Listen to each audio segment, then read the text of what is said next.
Ang nakaraan. Nagulat ang mga kasama ni Mokyo-chon sa mga naririnig nila sa paligid at biglang nanindig ang kanilang mga balahibo, at ito na nga ay isang halimaw na nagtatangkang patayin silang lahat. At nang nasa bingit na sila ng pagkatalo at akmang kakainin na ng halimaw si Moharang, ay bigla naman ding mayroong mga kadena na gumapos sa napakalaking baboy damo, at ito nga ay si Jungwon kasama ang kanyang bagong familiar spirit. At sa kasalukuyan ay napigilan na nga ang paggalaw ng napakalaking baboy damo, at patuloy pa rin itong nagpupumigla sa kadena na gawa sa dark energy, at ito ay galit na galit. Ngunit sa likuran naman nila ay nagpakita na si Jungwon, at siya ay nagpapasalamat na lahat ng mga kinakailangan niya ay nandito sa lugar na ito, at hindi na siya lalayo pa at magpapakahirap para ipunin pa ang mas maraming dark energy. At dahil sa mga nangyayari ay nagagalit din naman si Kalbo, at sinasabi niya na gumalaw na ang halimaw at bakit ito napapatunganga, kaya't nagugulat din naman si Mokyo-chon sa mga ginagawa nito. At patuloy pa ding sinasabi ng Kalbo na kung ano ang ginagawa ng napakalaking baboy damo na ito, at patayin na niya si Moharang sa lalong madaling panahon, ngunit napapaungol lang ang halimaw at parabang ito ay labis na nasasaktan. At nagtataka naman si Mokyo-chon kung bakit hindi gumagalaw ang halimaw kung kailan pa ito malapit na sa babae, ngunit pilit niyang tinatanggal ito sa kanyang isipan dahil meron pa silang mas malaking problema sa ngayon. Kaya't ang ginawa ni Mokyo-chon ay nilapitan niya agad si Moharang para iligtas habang hindi pa gumagalaw ang baboy damo, ngunit bigla din namang nagtanong ang babae at sinasabi niya kung nakikita ba nito ang kanyang nakikita. At pautal-utal din namang nasabi ni Moharang na mayroon siyang nakikitang mga lumilitaw na kadena at isang batang babae na kumukontrol nito. Ngunit bigla din namang sinabi ni Mokyo-chon na baka namamalikmata lang ito at imagination na lang ang lahat dahil natatakot ito sa halimaw at pinipilit niya itong pinapapaglakad dahil kung hindi ay mamamatay silang dalawa. Kaya't kahit na hirap ang katawan ni Moharang ay tinitiis niya ang mga ito. Kaya't nagsimula na silang lumayo sa halimaw. At dahil naman dito ay nabigla si Soha sa kanyang mga narinig sa babae, at hindi niya inaasahan na mapapansin siya nito. At nang mailigtas na ni Mokyo-chon si Moharang ay nagtungo din naman agad sila sa pulang flag para hindi na makalapit ang halimaw, subalit sinabi din naman ni Soha kay Jungwon na napansin niyang nakita siya ni Moharang kahit na siya ay isang espiritu. Kaya't napangiti din naman ang ating bida at nagkaroon siya ng interest sa babae at para bang maidadagdag niya ito sa kanyang susunod na mga plano.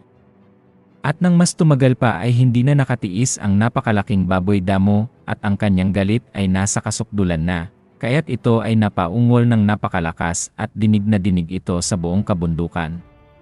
At sa patuloy na pagpupumiglas ng halimaw ay naisipan nito na kagatin ang mga kadena. At ito nga ay nagtagumpay at nasira niya ang mga kadena na nakagapos sa kanya. Kaya tuwang-tuwa din naman si Kalbo dahil gagalaw na naman ang halimaw at pasigaw pa niyang sinabi na patayin nito lahat ng mga kalahok. Ngunit ang kanyang ngiti sa mga mukha ay hindi nagtagal dahil bigla din namang inatake ni Jungwon ang halimaw at sa lakas ng kanyang pagkakasipa ay humalik ito sa lupa. Kaya't ang lahat ng mga kalahok na nakakakita ay nagulat. At hindi nila inaasahan na ganun-ganun lang pababagsakin ang baboy damo, kaya't dahil dito ay mas lalong nangamba si Kalbo dahil baka siya ang isunod ni Jungwon. At nang mapatahimik na ng ating bida ang halimaw ay inapakan niya ang nguso nito at iniisip ko ano ang magandang gawin dito, kaya't medyo napapaatras din naman si Kalbo at naiisip niya na mas nakakatakot pala si Jungwon kesa sa halimaw. At sa pagkakataong ito naman naisip ni Jungwon na ibuka ang mga bibig ng napakalaking baboy damo, at para bang ito ay kanyang pupunitin gamit ang kanyang mga paa at kamay. At sa mapaghiganting tinig ni Jungwon ay sinabi niya ng harap-harapan sa mukha ng halimaw, na ito ay magbabayad sa kanyang mga ginawa, dahil inagaw ng napakalaking baboy damo ang kanyang magiging mga pagkain. At habang pinipuwersa ni Jungwon na ibuka ang bibig ng halimaw, ay sumasabay din naman ito sa pagsigaw at parang ito ay kinakatay ng walang kalaban-laban. At sa sobrang lakas na ipinakita ni Jungwon ay nanghina na nga ang halimaw at bukang-buka na ang mga bibig nito, ngunit hindi pa siya natatapos dahil nagalit ang ating bida sa mga ginawa ng halimaw sa kanya. Kaya't habang nasasaksihan ni Kalbo ang ginagawa ni Jungwon, ay hindi ito makapaniwala na mayroon palang isang tao na nagtataglay ng ganitong klaseng lakas. At sa kasalukuyan ay unti-unting nawawalan ng malay ang napakalaking baboy damo dahil sa patuloy na pagpuwersa nito sa kanyang bibig na nagdahilan ng pagkatalsik ng kanyang mga dugo. At sa buong lakas ng ating bida ay nagawa nga niyang hatiin ang pagmumukha ng halimaw, at siya ay pangitingiti pa habang umuulan ng mga dugo galing sa ulo ng halimaw. At gulat na gulat din naman si Mokyo-chon at si Moharang na natalo na nga ni Jungwon ang halimaw sa ganong paraan lamang. At ang pugot na ulo ng halimaw ay itinapon nito sa harapan ng mga kalahok, at sa ngayon sa lugar na ito siya ang tumatayong pinakamalakas. At sa isang iglap lang ay nawala na ang panganib na naidudulot ng napakalaking baboy damo, ngunit pinalitan din naman agad ito ni Jungwon. Kaya't habang umuulan ng dugo sa paligid, ay sinasabi ng kalbo, habang natutulala na sa lalong madaling panahon ay umalis na agad sila sa lugar na ito dahil mas mapanganib pa ang dumating sa kanila. At nang matapos din naman ang ating bida sa kanyang mga ginagawa, ay bigla itong nagbigay ng mensahe sa lahat ng mga kalahok sa pamamagitan lamang ng pagbulalas. At sa kaunting galaw lamang ng ating bida, ay patuloy din naman na nadadagdagan ang kaba ni Kalbo, at isa lang ang kanyang naiisip na gawin at ito ang tumakbo papalayo kay Jungwon. At habang naliligo sa dugo ang ating bida ay humarap ito sa mga kalahok ng dahan-dahan, at ibinuka niya ang kanyang bibig na para bang magsasalita, ngunit siya lang ay napapangiti. At dahil doon ay napasigaw naman ang kalbo at sinabing mamamatay silang lahat sa lugar na ito dahil kay Jungwon, at patuloy itong nagsisisigaw at sinasabi niya sa kanyang mga kagrupo na tumakbo na din sila at tumakas. At habang tumitingin si Jungwon sa mga ito ay pangiti din naman niyang sinabi na igapos lahat ng mga kalahok na nandito sa lugar at walang ititira kahit na isa. At sinunod din naman agad ito ni Soha, at mabilis nitong ipinalabas ang kanyang mga kadena at inisa-isa na nga niya ang mga kalahok.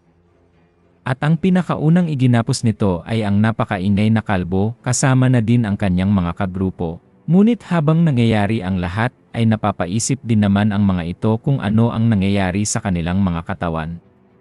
At pati na din si Mokyo-chon ay hindi pinakawalan ng kadena pati na din ang kanyang mga kagrupo. At ganun din ang nangyari, hindi din nila alam kung ano ang nangyayari sa kanilang mga katawan at bakit hindi sila makagalaw. At nang maubos na nga niya ang grupo ng kalbo, pati na din ang grupo nila Mokyo-chon at Moharang, ay bigla namang nagsimulang humakbang si Jungwon papalapit sa mga ito. At sa bawat hakbang ng ating bida ay pinagmamasdan niya ang mga mukha ng mga kalahok na natatakot sa kanya. At kasabay nito ay napapaisip din naman si Kalbo kung ano ang nangyayari sa kanya at kung ano ang bagay na humahadlang sa kanila para igalaw ang kanilang mga katawan. Ngunit habang hindi nila naintindihan ang sitwasyon na kanilang nararanasan ngayon, ay bigla din namang nagsalita si Jungwon kaya't napalingon din naman ang kalbo dito at siya ay nangangamba baka isa-isahin na silang patayin. Ngunit sinabi din naman ng ating bida na mayroon lang siyang nais klaruhin sa kanilang lahat. Ngunit bago pa iyon ay titignan muna ni Jungwon lahat ng mga pulang flag ng bawat grupo. At naglakad na nga siya papalapit sa unang grupo na kanyang titignan, habang patuloy pa din naman ang pagtulo ng mga dugo sa kanyang katawan. At hindi din naman maintindihan ng lahat ng mga kalahok ang mga nangyayari sa kanila, at ang mga ito ay nagsisisigaw at napapatanong kung bakit hindi sila makagalaw dito at humihingi sila ng tulong sa paligid.